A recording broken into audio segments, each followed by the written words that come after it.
The story of Bournemouth's locomotive depot goes back further than many might imagine.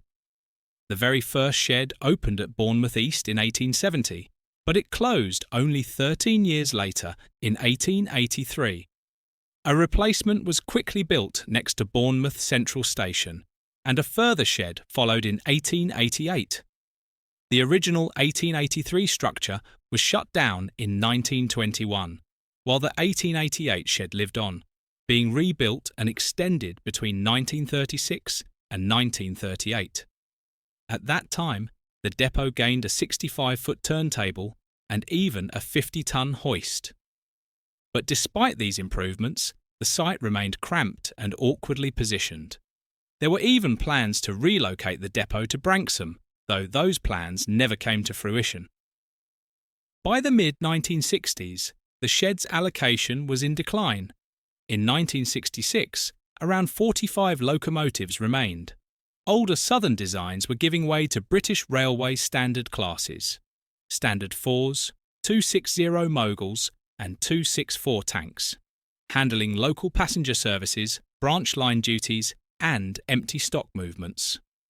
Around this time, Bournemouth's shed code was also changed from 71B to 70F. Even so, the depot still had its fair share of famous engines. West Country and Battle of Britain Pacifics were regulars, alongside the powerful Merchant Navy class. In 1964, the allocation included 35013 Blue Funnel and the now preserved 35027 Port Line. Earlier in the decade, 16 M7 tanks were based here for working the Swanage and Lymington branches. Coal, however, was always something of a challenge. Bournemouth never had a modern coaling tower. Instead, engines were supplied using less efficient crane-based methods, a hard, gritty reminder of how things were done at the time. The shed officially closed its doors on the 9th of July 1967, one of the final casualties of the end of Southern steam. Demolition came swiftly afterwards, in February 1969, and today, there's nothing left.